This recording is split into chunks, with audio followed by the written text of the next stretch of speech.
What's the problem with people obsessing over finding their purpose, in your opinion? It makes them miserable. When we try to find our purpose, we feel like if we haven't found it yet, something is wrong with our life. Our life doesn't have meaning. We also spend a lot of time comparing our life to the life of others. We wonder, why is it that this person seems like she knows where she's going? Why is this person so excited about what they're doing? Why do they have a passion? Why is it that I don't have my purpose? I don't have my passion. And because of that, we become so obsessed with figuring out what is my purpose that we end up not giving ourselves the time and the possibility to explore and maybe figuring out in the end what that is. What is a better way to look at creating a direction in life then? A better way to figuring out your purpose is just to experiment. It's thinking like a scientist. When a scientist wants to learn something new, they don't start with a specific outcome in mind. What they do is that they start with a research question, a hypothesis. They wonder, hey, what might happen if I tried this? If you do that, if you keep on asking questions, if you keep on trying new things, if you keep on making mistakes, learning from them, and iterating, this is how you figure out your purpose. How good do you think we are at predicting what it is that we like? It seems sort of in the discussion around having a purpose that there is a inherent sort of self-knowing. I know what's best for me. I am the master of this universe. And, I didn't know, but now that I do have a bit of a grasp on a purpose, everything else can go and fuck itself. There's a lot of research showing that we are absolutely terrible at predicting what we'll like in the future. We change a lot, and we think that we're going to be a lot more similar to who we are today than what we actually end up being like in the future. We also think that whatever we like in the future will follow a nice progression, a logical progression, like a nice narrative based on who we are today and what our life looks like today. But we change quite a lot. And a lot of the things we like are based on our experiences, the people we hang out with, the work we do, the failures we experience, and the growth that we have as well. There are lots of things that you might hate today because they're hard, that you will enjoy in the future because you've mastered them. And this is something that's really, really hard to predict. So deciding what you want to pursue based on what you think you will enjoy is not necessarily a great way to go about it. Yeah, it seems like, I don't know, a lot of people are probably living somebody else's dream. I don't know whether they're following their own, but they're probably following something that they think is their own, but very well might not be theirs and very well might be somebody else's. Yeah, what you're talking about actually has a name in psychology research. It's called a cognitive script. And this is based on really interesting research coming from the late 70s, where researchers asked people, okay, if I put you in this specific situation, how do you behave? How do you act? And what they found is that most people, if you put them in a similar situation, will behave in a very similar way. And that's okay for a lot of everyday situations. So let's say you go to the restaurant and you know that you're supposed to, go there and wait for a member of staff coming and telling you this is your table. If you go to the doctor, you wait in the waiting room and then you go in the doctor's office. That's okay, right? This is how we don't overthink every single decision. But the problem is that we follow these scripts not only in everyday situations, but also to make way more important decisions in our lives. And that includes the dreams that we pursue, the careers that we follow, the way we manage our relationships, the topics we decide to study at university. And those cognitive scripts are kind of the invisible threads that actually determine a lot of the decisions that we're making in life. What's the mechanism of how these things work? Is it that we outsource learning to the example of people around us and then try to imitate that? Is this mimetic stuff? How does this work? There are different types of cognitive scripts. Some of them are based on, so I call them the SQL types of scripts. And this is based on the fallacy that whatever you do today needs to make sense based on what you did in the past. So we feel like our life needs to have this nice narrative that is legible and that makes sense. So this is the script that we follow when, for example, after university, we'll only apply for jobs that align with whatever we studied. This is also why you've probably seen a lot of people rewrite their CVs before they apply for jobs, so we can have this nice narrative where they can say it all makes sense. And because of that, when we follow this script, we don't open ourselves to doing things that don't make sense on paper. It needs to make sense. So that's one script, and that's one mechanism. Another one, which I call the crowd pleaser script, is similar to what you were talking about, a bit of the mimetic desire and that social pressure. It's the script we follow when we make decisions based on what we think is going to please the people around us. So we only go for the most impressive projects. We want people to say, wow, you're working at this company, you're working on this project, you're so cool. And this is how we make our decisions. And here, we might not go for the project that's a bit weird, a bit different, or that might fail because we're following the crowd pleaser script. So that's the second mechanism. And the third mechanism, I think this is the most insidious one. It's linked to what you were asking earlier about purpose. It's the Hollywood one, the epic script. The one that says, follow your passion. The script that says that whatever you do, it needs to be big. It needs to be impressive. And anything less than that is failure. And this script is really the one where we want to be part of a tribe and we want to feel like we matter. We want to feel like if we're gone tomorrow, people will notice. There will be a hole where we are. And because of that, we want to take space. We want to be noticed. And again, we're making decisions here not necessarily based on what would be fulfilling to us, but based on what we think other people are going to perceive as impressive. All three of those have a sense that somebody else or something else is sort of puppeting our desires, that we're at the mercy of our past, that we need to make this cohesive narrative that ties together very nicely.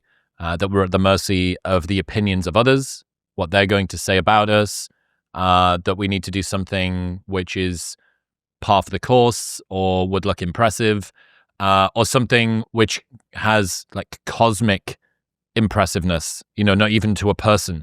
It's just this vague sense of legacy and contribution, but not specific contribution.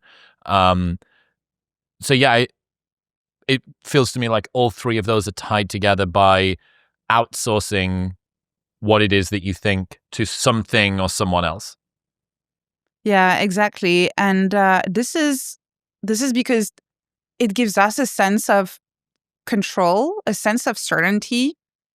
Following a script makes us feel like we have a sense of direction.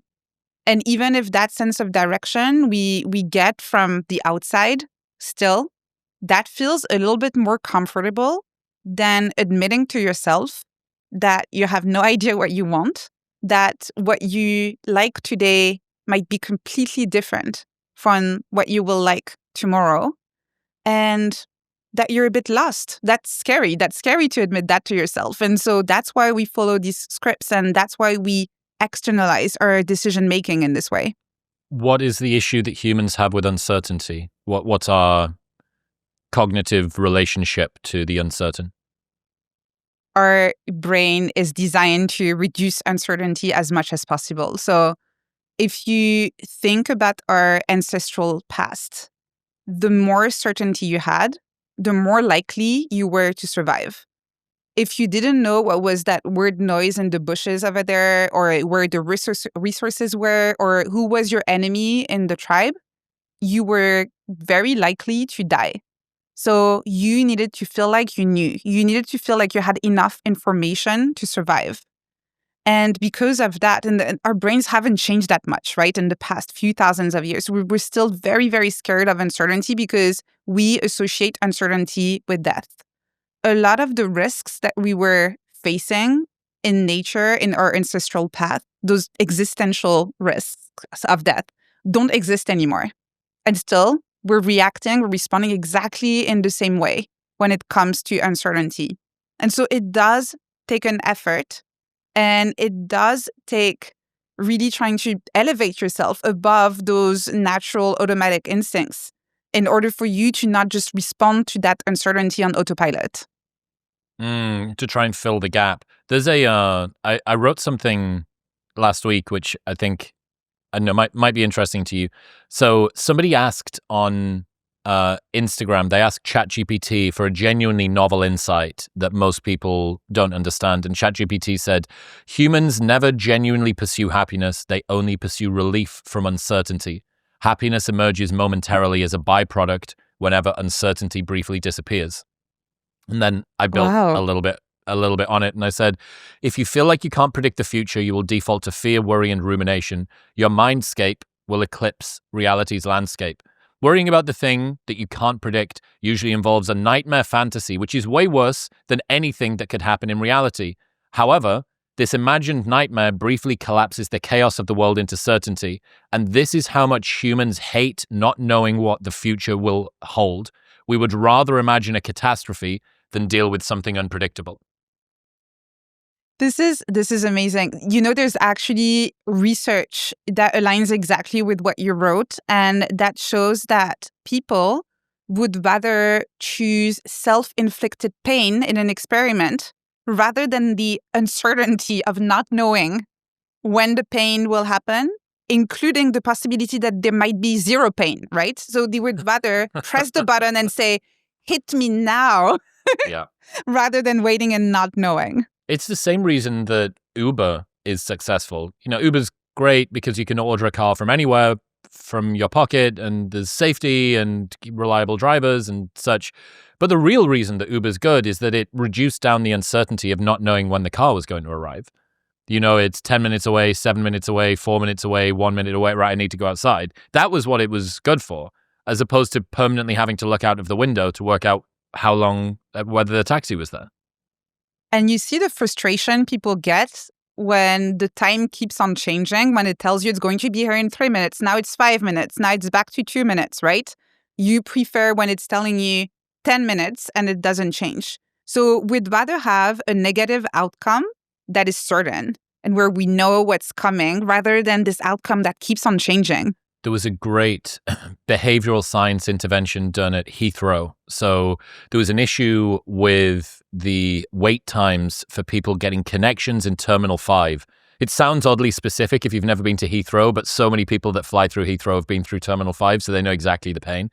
And classic engineering, logistics, operations mindset, they said, well, let's spend £100 million on faster scanners and more conveyor belts, and we'll retrain the staff and we'll fit them in a different sort of shape and we'll be able to speed things up.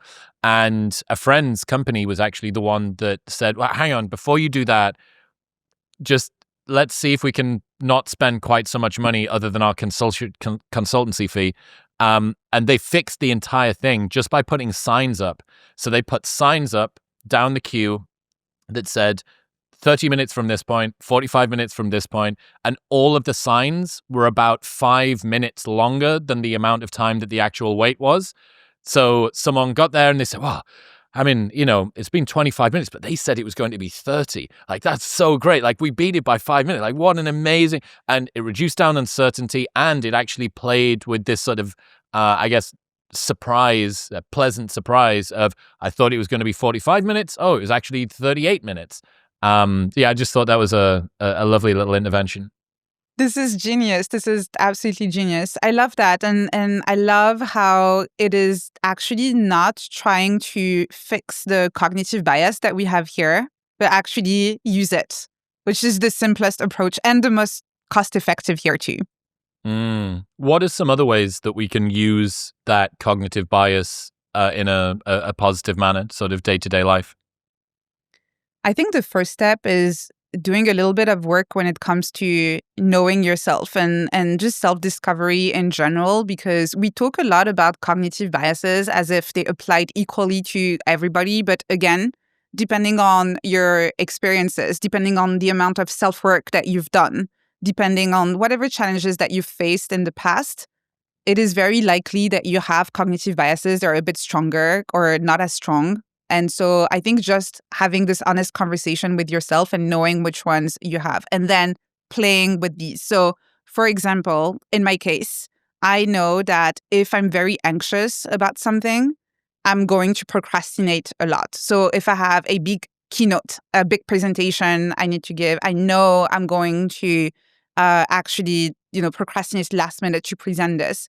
And so every time I have something really big coming up, I book a meeting 2 weeks before with a coach that I'm paying to review my content. And because I don't want to show up empty-handed to this, and I also know I hate disappointing people. And so I know I will show up with something. And so for me, this is creating a pre-deadline to the deadline. And I will usually prepare for that meeting 1 hour before. That's how bad my procrastination is. But that's 1 hour before this meeting, but that's 2 weeks before the actual presentation. And you know what? I think since I've implemented this, I'm a lot more, I'm much happier than when I was trying to fix that bias that I have. And now I've accepted that this is how I respond to anxiety. And a little bit to, similar to what your friends did at Heathrow, I just created a system where it ends up happening, it ends up working, and I don't have to change everything. And I don't even have to change myself too much when it comes to that specific bias. I've been thinking about this to do with partner choice and how people choose different relationships. We like to think of ourselves as totally self-authorable, that there is no skill or characteristic or trait that I can't gain or rid myself of or whatever. And, for the super agentic personal growth people out there, that actually might be true. But you have the choice between dating somebody who compensates for your flaws or somebody that you need to fix your flaws for. And it just seems like getting into a relationship with somebody who actually addresses your flaws as opposed to you having to go through the very long and arduous process of fixing them or getting rid of them is kind of what you're doing there. It's like, look, I could just white knuckle my way through not procrastinating, or I can use my fear of social judgment and this sort of sense that I need to show up for people that I've paid and that are going to expect work from me. I can just use that to my advantage. I don't need to fix my flaw. I can find someone that compensates it on my behalf. Yeah. And actually, now that you're mentioning relationships, I think you can even take it one step further where the outcome is even better in the end. I think my presentations, now that I have the coach, are actually better than when I was working on them on my own. And same with relationships. I find that the relationships around me that work the best are not even necessarily the ones where the other person compensates for whatever biases that you have or weaknesses that you have, but where both people actually are more than the sum of each of the both of them, and where they elevate each other. There's something that happens, there's almost an alchemy that happens between the two, where whatever is the weakness of one of them becomes a superpower when they're together. And this is kind of what you want to find, where it's actually even better being together than trying to fix whatever issue that you might have. It's not even compensating for somebody's shortcomings. It's turning your shortcomings into a strength. Exactly. You are a person who is very sensitive and emotionally in tune. And your last relationship was you with somebody who didn't really like that, or they didn't really respect that, or it made them feel uncomfortable, or you were made to feel shame for being that sensitive. And then your next relationship isn't just with somebody who is able to soothe your sensitivity, but someone who's actively attracted to the fact that you're so sensitive. And this has now turned from something that was kind of a bit of an ick or an obstacle or an issue that needed to be worked around and something that you maybe felt shame about, beyond something that was acceptable and now to something which is actually a green flag or an attractor or something that's a real positive part of the the relationship. Yeah. And that also frees up attention, energy, and whatever kind of focus that you want to dedicate to the parts of yourself you actually want to improve. Because there are always going to be parts of yourself you want to improve, where you want to grow, where you want to explore. But having a partner who not only accepts, but loves and celebrates those parts of you that maybe not everybody would like, and knowing that you don't need to change those and you can focus on whatever really matters to you. This is also a superpower when you think about it. There are so many people who are wasting so much time and energy trying to fix things that they maybe don't need to fix because they're in the wrong type of relationship. And you see that. You see that in so many successful researchers, successful entrepreneurs. They have a partner who has their back and who supports them and loves them the way they are, and they can focus on improving whatever they actually want to improve. Talk to me about the usefulness of liminal spaces. Let me first define what a liminal space is, just in case people haven't heard the term, because I actually discovered the term fairly recently, a few years ago, while I was working on my book. The word liminal means in between. It's the same, it comes from limen, Latin, and it's the same word that you find in subliminal, under the threshold. So it's the in between, it's the doorstep of change, it's the transitional space. And liminal spaces are those spaces of very high uncertainty where you're not back there anymore, but you haven't made it to the other side yet. So I'm just going to give you a couple of very concrete examples. So let's say that you are engaged but not married yet, or you have graduated university but you haven't started your first job yet. Maybe you have accepted an offer for a new job, but you haven't started that job yet. And you're in this in-between. You're not quite sure what's going to happen next, and it's a space of uncertainty. Our automatic response when we find ourselves in those liminal spaces is to try and get out of them as quickly as possible. We've talked about how much our brains hate uncertainty, and this is why we want to get out of those liminal spaces as quickly as possible. But if we allow ourselves to stay in those liminal spaces, to actually see them for what they are, spaces of opportunity, spaces where there a lot of self-discovery can happen, a lot of growth, then you can learn a lot about yourself, about the kind of work that you might want to do, about the kind of directions that you might want to explore. And it will still be uncomfortable. The uncertainty will still be there, but it will also be very fulfilling.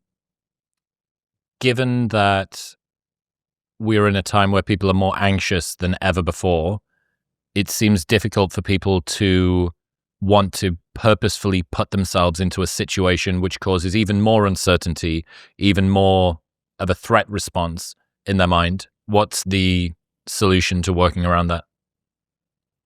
Well, liminal spaces are inevitable. So you can either, when you find yourself in one, embrace it and make the most out of it, or you can fear them and experience anxiety. You don't necessarily need to seek and create liminal spaces for yourself, although a lot of people do that, but they tend to be a little bit more comfortable with risk. If you're not someone who's very comfortable with risk, you don't have to seek liminal spaces, but you have to know that you will find yourself in those spaces at some point in your life and several times over the course of your life. Whenever you change jobs, whenever you change relationships, whenever you lose someone, whenever you meet a new person, whenever there's something new and there's a change and a transition in your life, there is a new liminal space. And so the only thing you can do here is really practicing and training yourself to first recognize them and say, oof, okay, liminal space, uncertainty, discomfort, fear.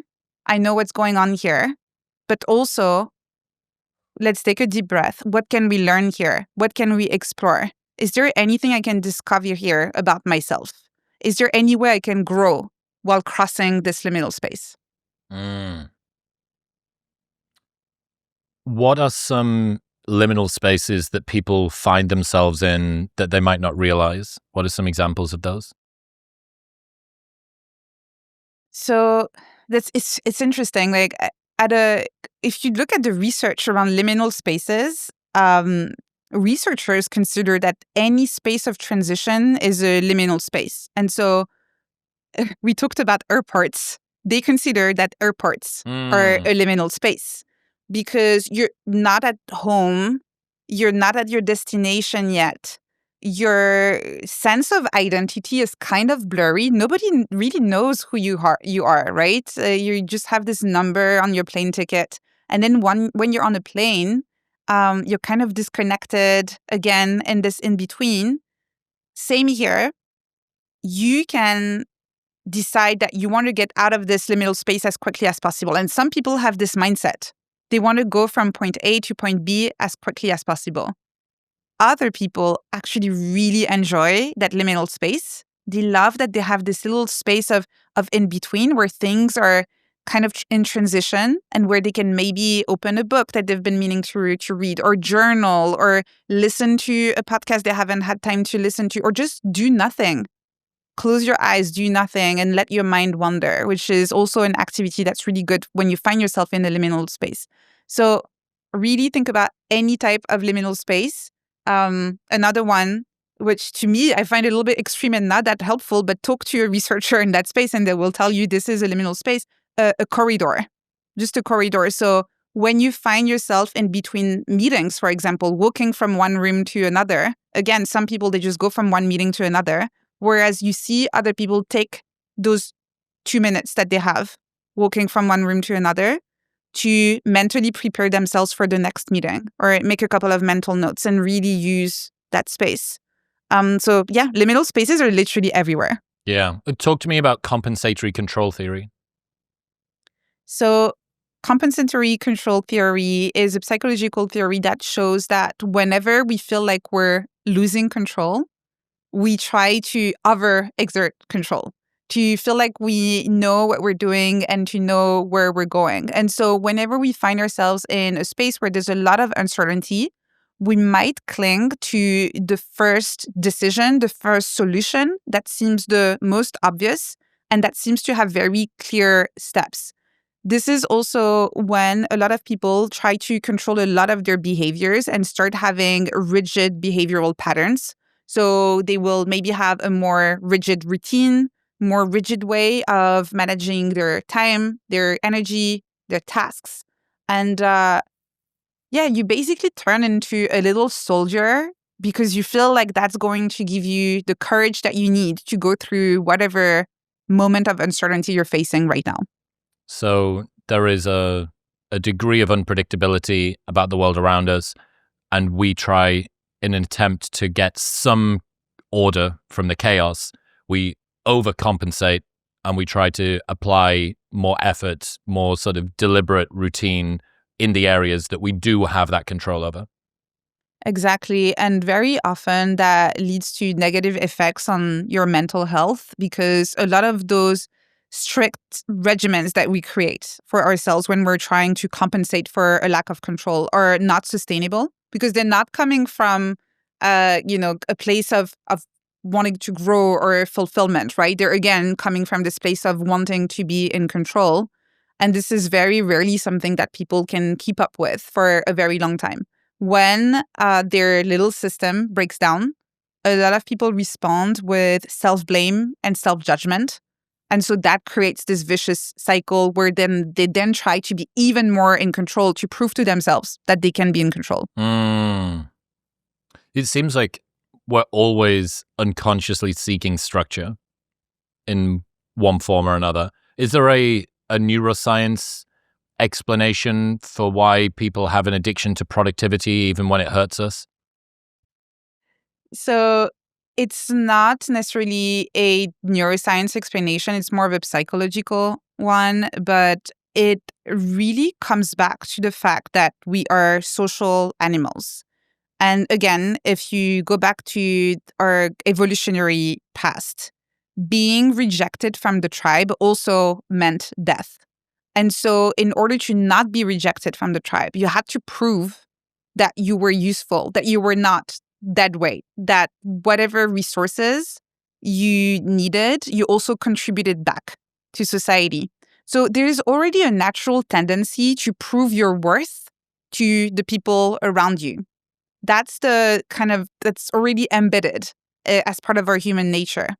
And then you have today's societies where we have actually created metrics to measure that. We have metrics of success. We have KPIs, OKRs, leaderboards. We have social media. We have so many ways now to publicly measure how successful a person is and how good of a contributor they are to society. And so that exacerbates that anxiety, that natural anxiety that we have already of saying, hey, I matter. I'm a good contributor. I'm productive. Yeah, that public productivity or sort of conspicuous effort, a lot of the time I think causes people to, I mean, it's the same reason why I'm sure you probably know this, I think it's organizational psychology. If you have a meeting that's got more than 4 people in it and everybody agrees on the outcome, the chance of one person objecting to the outcome, even if they don't fully believe it, goes up. It's like, oh, well, I certainly think that we could do with having another look at the thing. It's like, dude, everyone was happy with this.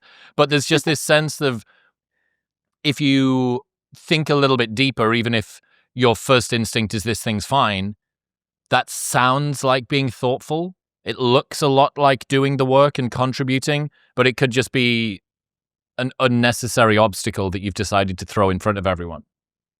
Oh, absolutely. There are so many incentives in today's society to look like you're contributing without actually contributing. And I actually saw that when I was working at Google at the very beginning of my career, that a lot of engineers that were better at showing the work that they've done, even if it wasn't a big thing, who spent 20% of their time building, typing code, and then 80% of their time telling people that they've done the thing, were promoted a lot faster than the engineers that were doing the reverse, where they were spending 80% of their time actually fixing the product and making it better.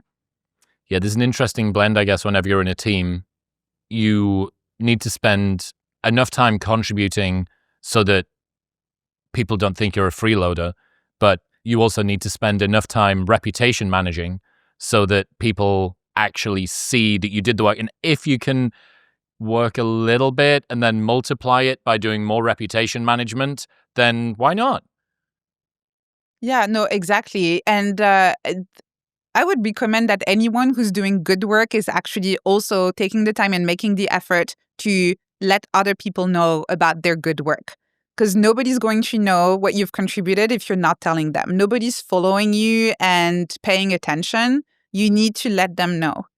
But it can become a problem at a larger scale when that ratio is out of whack and when people are spending more time actually talking about their work than actually doing work.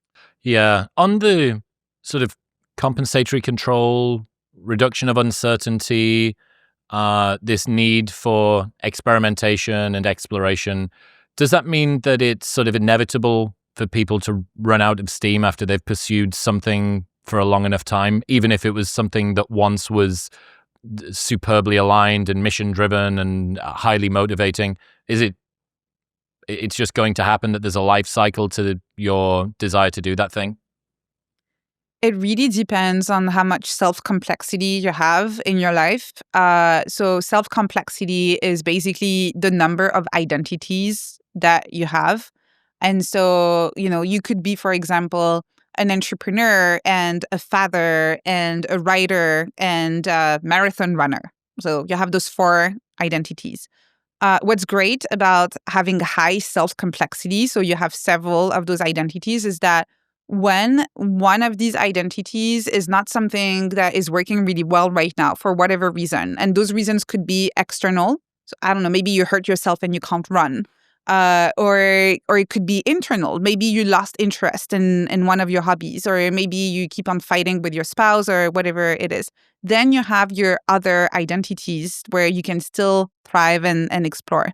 What's really nice too is that when you do this, you can actually pause some of those identities that you have and not put as much energy into them and come back to them whenever your level of curiosity and excitement, and all of that is replenished, and you actually want to start again.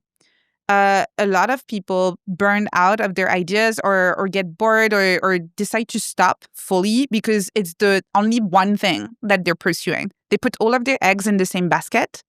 And so at some point, when they feel like they don't want to do that thing anymore, they just move on to the next thing. And so for these people, not being interested in a current idea anymore means that you have to move on to a new one versus, actually, you know what? I'm taking a break from this. I might come back to it later. And so the people who have this high level of self-complexity, you could see them actually still pursuing a hobby that they started in their 20s and now they're in their 60s. And if you ask them, have you been doing this consistently every week for your entire life? They'll tell you, no, absolutely not, actually. I had 5 years when I didn't do any woodworking or whatever. I was more interested in something else. But then I came back to it. So self-complexity allows people, when they begin to run out of steam or they get a little bit bored with something, because there are other places that they can be kept busy, take a sense of purpose, pleasure, belonging from, as opposed to completely having to exit the position because there's only one position.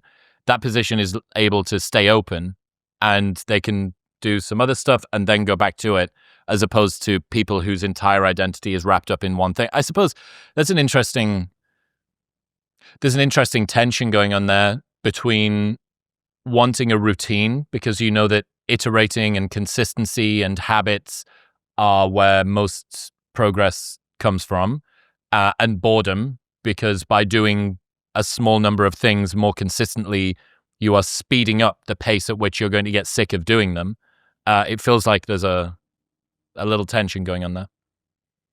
Yeah, no, absolutely. And I think the idea here is not necessarily to start new things and abandon them every 2 weeks, right? Self-complexity is based on different senses of identities. And so if you want to have those identities, you need to inhabit them for long enough that you actually develop an identity here. So it's really not about having 1,000 things going on at the same time and barely paying attention to them. It's more about maybe having 4 or 5 different kind of routines going on, but also allowing yourself, if at some point you feel like your heart is not in it right now, to pause this and come back to it later. It's really the idea of almost like, instead of being mono passion, and then when that passion is gone, you feel like that's the end. This relationship is over. I'm moving on to the next one, of having a more of a, being polypassionate, where you feel like, okay, that's like, I'm more interested in someone else right now, something else, and I'll come back to this relationship later on. What about time anxiety? Talk to me about that. So time anxiety is the fear that you're not making the most of your time. And it's based on a very quantitative definition of time. So there's something I find really interesting, is that in English there's just one word, time, and in French, my native language, is the same, just temps, and a lot of languages only have one word for time. But in ancient Greek, they had 2 words for time, chronos and kairos.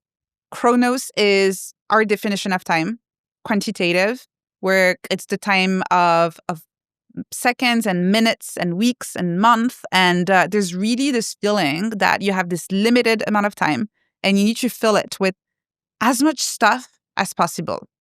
And that living a full life is filling all of these boxes with as much stuff as you can. I don't know if you're familiar with Tim Urban's Your Life in Weeks visual, right? It's gone viral so many times now that I think most people can see it. And it's really showing your life as this series of identical boxes, which a lot of people report gives them anxiety to look at. And seeing this that could fit on a little Post-it note with all of these little boxes and feeling like, oh, I'm already halfway, and those are the boxes that I have left. This is time anxiety. The ancient Greeks had another word, again, for time, which is kairos, which is a more qualitative definition of time.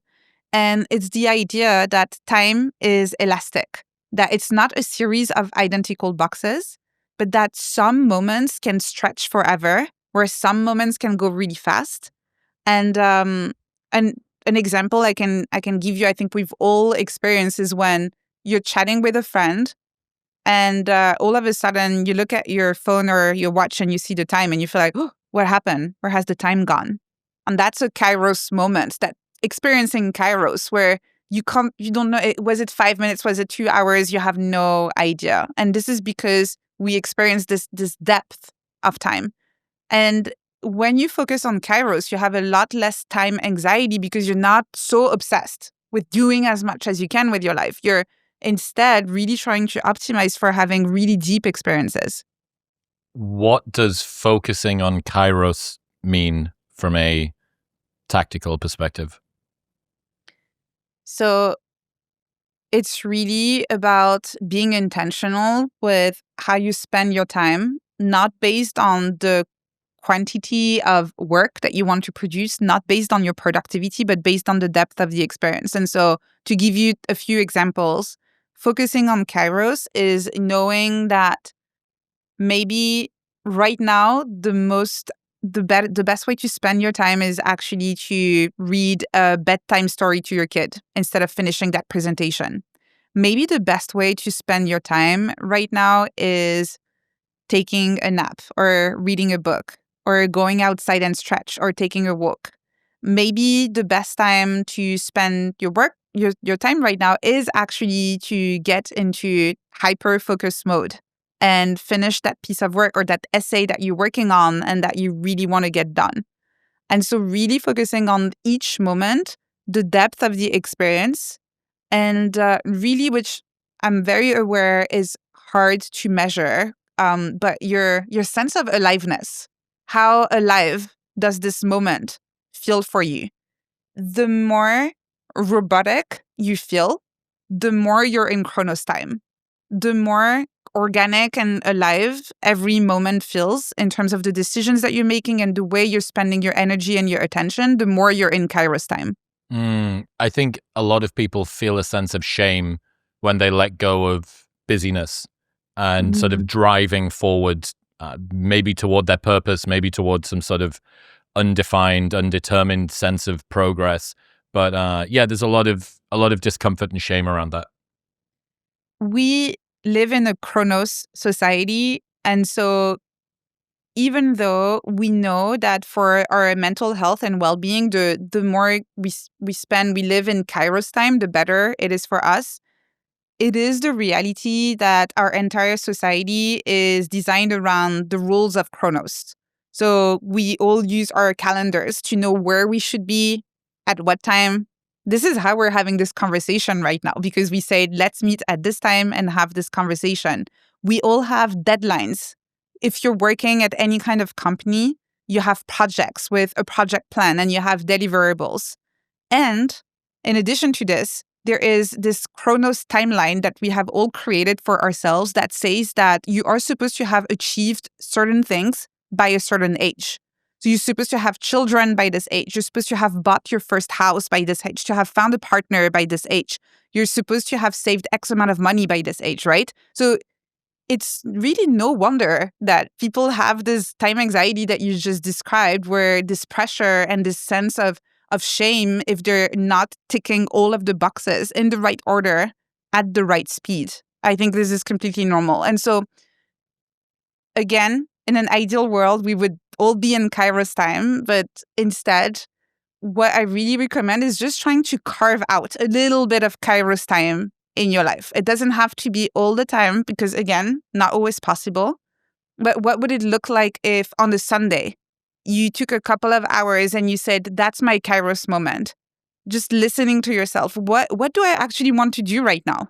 If I forget about success, productivity, if I forget about the timeline, what do I want to do in this moment? And just practicing doing this, even though it will feel a bit uncomfortable at the beginning. What would be your advice for someone who's very burned out, struggling with passion, and doesn't even know what to sort of start experimenting with? Where would they begin? It always starts with observation. And I see a lot of people suffering even more when they're in that situation, when they feel stuck, because they're a little bit like people drowning and moving a lot and trying to get back to the surface. They're just trying everything. They feel like they need to find a solution right now. And what you're describing here, being a bit lost, not knowing where you're going, and feeling a little bit burned out, that is actually a liminal space that we've talked about. So this is an example where you can practice instead of trying to get to the other side as quickly as possible, instead of trying to find a solution as quickly as possible, really staying in that space and observing. So just like an anthropologist that's going to go and study a new culture, you can observe your own life without any kind of judgment. You're just observing this life, which you can pretend you know nothing about. And you can ask questions like, why do I care about this? Why do I spend my time like this? Why do I spend my energy and my attention like this? What am I curious about? What am I excited about? What gives me energy? What drains my energy? And you can take little notes. You can do that for just 24 hours and really remember that you're not trying to find a solution here. You're just observing the current situation. And it's only when you've started observing the current situation that you can start noticing little patterns, little things that you might want to experiment with. And so things that you've been doing maybe on autopilot for years, routines that you have that have become deeply ingrained, ways of thinking that seemed obvious before you started actually observing them. Those can be the seeds of tiny experiments where you can say, okay, wait a minute, it doesn't necessarily have to be this way. So what could be different? What could I try here? From a brain science perspective, what does novelty and experimentation do? What's the effect that it has on the brain? It basically gives you, not that I want to say there's no good or bad kind of dopamine, but a more positive type of activation of the dopaminergic system, in the sense that it gives you this sense of reward through novel experiences. And what's really addictive with social media, a lot of modern experiences, is the variable reward schedule. So the idea that you don't know what you're going to get next. When you scroll on social media, you don't know, is it going to be interesting or not? I'm not sure. I keep on scrolling. When you experiment, you're actually creating that kind of variable reward schedule for your life. You try something and you're not quite sure whether this is going to work or not. And especially if you keep your experiments tiny, you're not taking a really big risk here, right? You're just trying something new for a short period of time, seeing whether that's going to work or not. If it works, it's great. And if it doesn't, you can tweak something and go for another iteration. And so in a way, it's really a way to almost hook your brain on personal growth, where you want to know what's going to happen next. You want to try, and you have this novelty seeking, but that is targeted at self-discovery. Okay, so given that you've done an awful lot of these different experiments, which one, in your opinion, has had the most surprising impact, or which one could you have not predicted the most?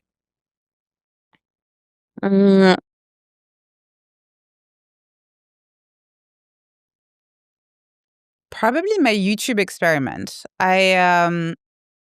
So a few years ago, I don't know why, but a lot of my friends decided to start YouTube channels, and they were all super excited about it. Everybody was saying, you need to create a YouTube channel, you need to be on YouTube.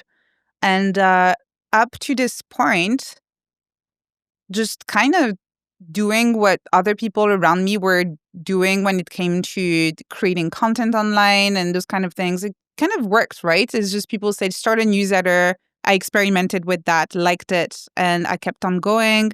Had a blog and all of that. I created a Twitter account, etc. And so I felt like, okay, my friends like it. Let's experiment with this. And so I did a tiny experiment where I said, until the end of the year, I'm going to record myself and post a video on YouTube every week.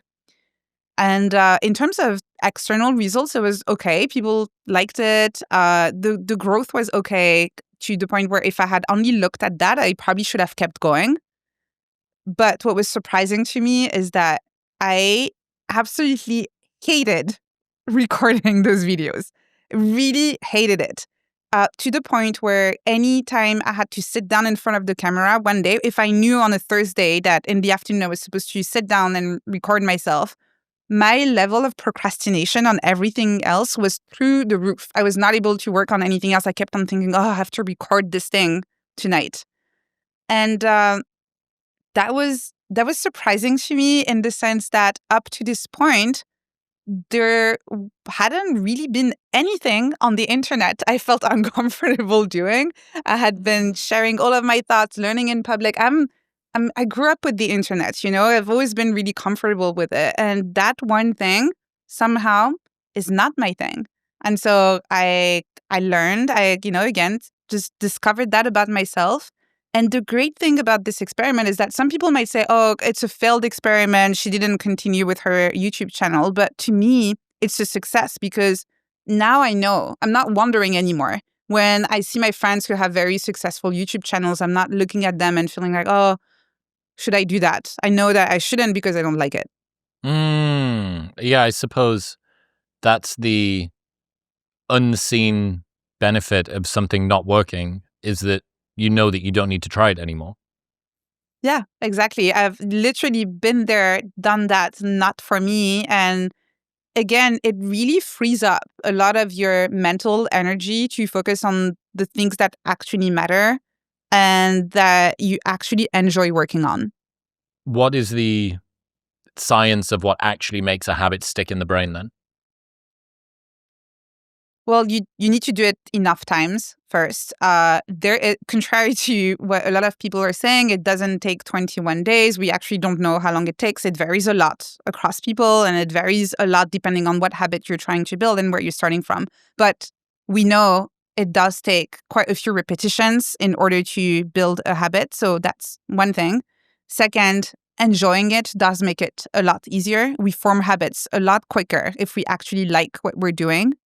And a third, a sense of progress in the sense that if there's a habit that's a little bit difficult to build at the beginning, feeling like every time you do it, you get a little bit better and it's a little bit easier is going to make it a lot stickier. Because again, you want to see where you're going to go. So if you're trying to build a walking habit, for example, you want to go for a walk every day, just noticing that every day you can walk for a few more minutes, so it's a little bit easier to get started. That's also going to help you build habits faster. What about, I'm in Austin, Texas. It is the home of the cold plunge. What's the physiology behind why cold works so well? So I actually don't know. I haven't read anything about that. And I've tried the cold plunge once in my entire life. Okay. And yeah, I can see just from personal experience, I could tell why people got addicted to it. It felt really, really good. But yeah, I don't know. I haven't read any of the research about that.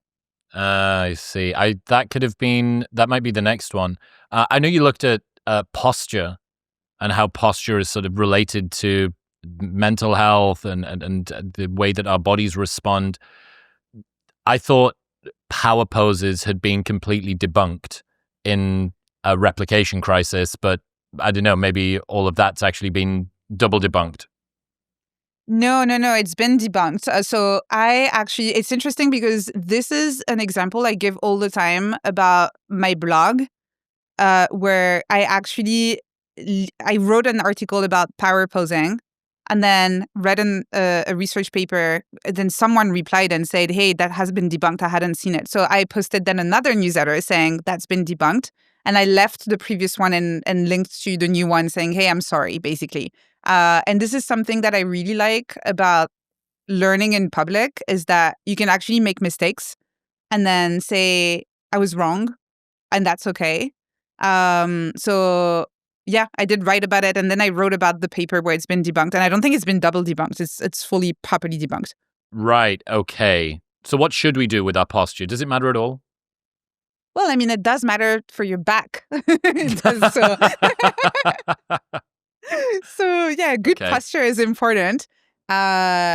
And if it makes you feel more confident, there's no problem with that. But there's no difference between that and in between feeling like you want to wear a nice shirt or you want to feel like you have a nice mustache or a nice haircut or whatever it is that makes you feel confident. But you don't need like a psychology study to tell you that whatever you do to make you feel confident can help. Right. I have been harping on for a while about the challenges of caffeine early in the morning, especially with cortisol response and the way that cortisol and adrenaline sort of contribute to each other. That also kind of got replication crisis, but it seems like might actually be true. So what have you learned about the sort of cortisol response on a morning and the way that caffeine interacts with that? Yeah, this is still debated. So yeah, you're right that there is a bit of a replication crisis around it. But there are enough other challenges around using caffeine early in the morning that it actually might be worth it for anyone who's wondering, oh, can I get back to drinking a lot of coffee as soon as I wake up? I think a good incentive to wait for more research is that drinking a lot of coffee has also been linked with higher anxiety, with trouble sleeping in the evening. There are a lot of other issues that are less debated in general that have to do with consumption of caffeine in general, not necessarily in the morning, but consumption of caffeine in general that I think are enough of an incentive to wait until there's more research. If you're one of the people who has managed to stop drinking coffee in the morning. I'm not one of these people. And I know about the research and I still drink coffee first thing in the morning. It's a bit like the doctors that are smoking cigarettes, It's just like, so... Do as the research maybe says, but I'm not too sure, but not as I do. Yeah. Yes. Exactly. What about dopamine loops on a morning? It's strange. Morning times are really weird for me. Evening times too, but morning times especially.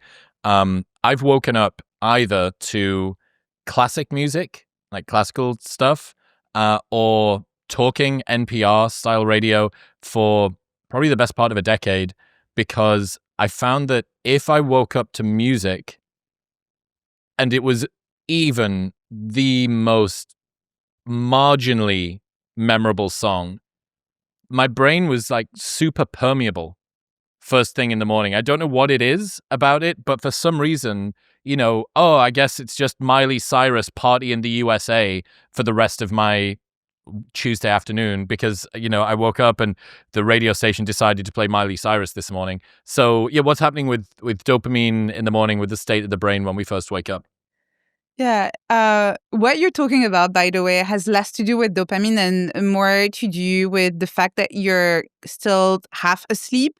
And when we're asleep, we're still processing a lot of information, but in a very open way, where we're not consciously processing information, and so whatever comes in and whatever we're dreaming or thinking about, our brain takes at face value, basically. And so those first couple of minutes, anything that you hear or that you listen is going to be integrated as part of your memories.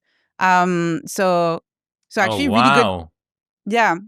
So good intuition to go with something you'd rather put in your brain rather than Miley Cyrus. Okay. What about dopamine loops? What else is happening in the morning?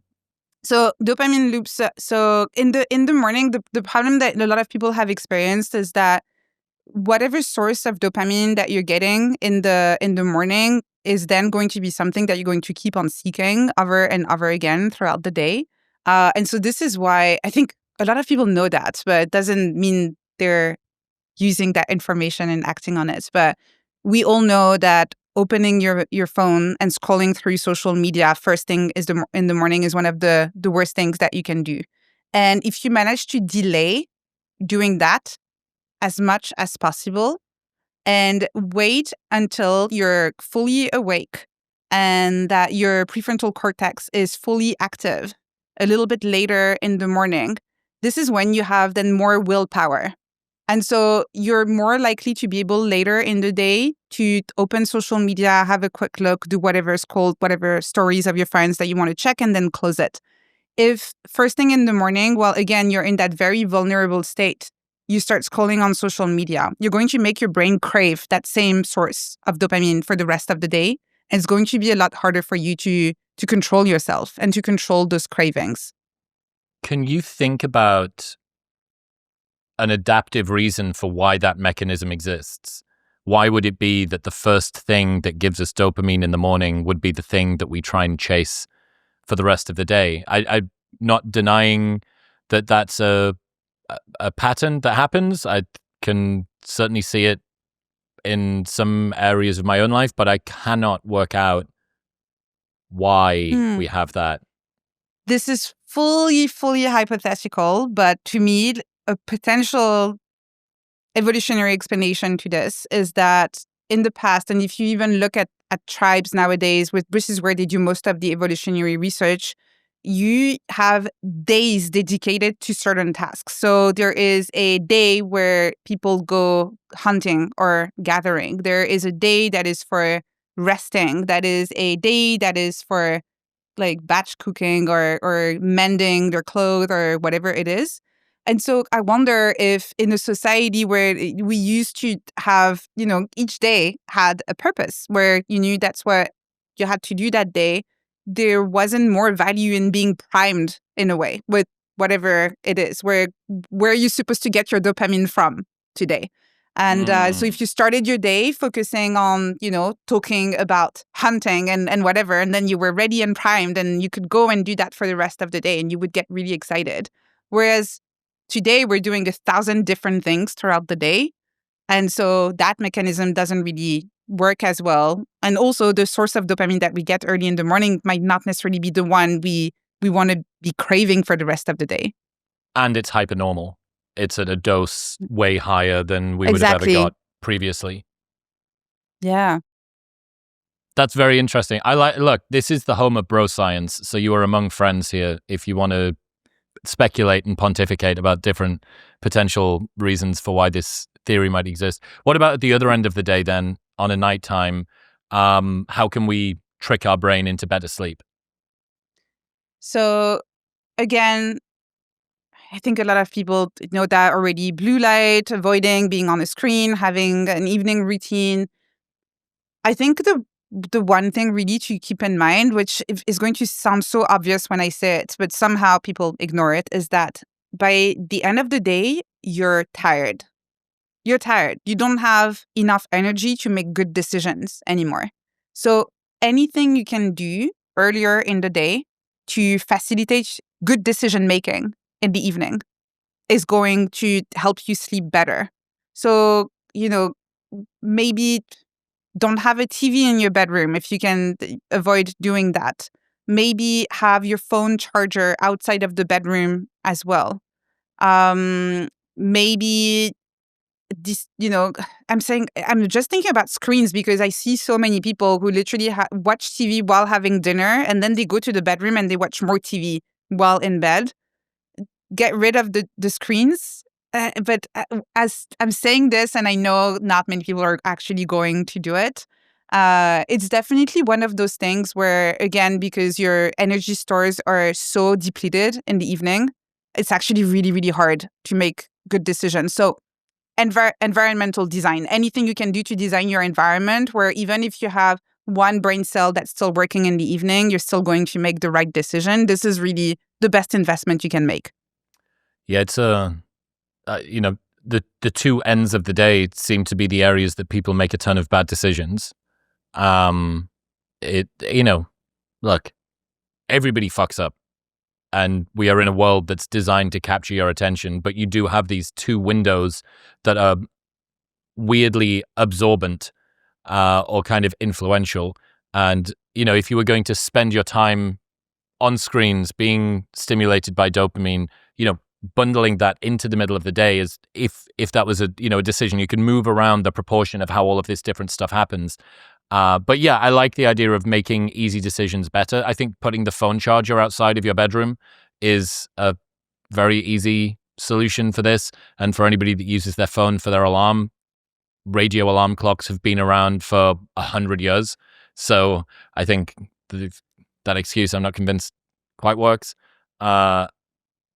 It's a very strange thing to think about how much what we consider of as ingrained thought patterns or a part of our nature is actually some weird reflection of a habit or an activity or an action that we keep on doing to ourselves. And before we know it, we're kind of being puppeted internally by a thing that we did externally.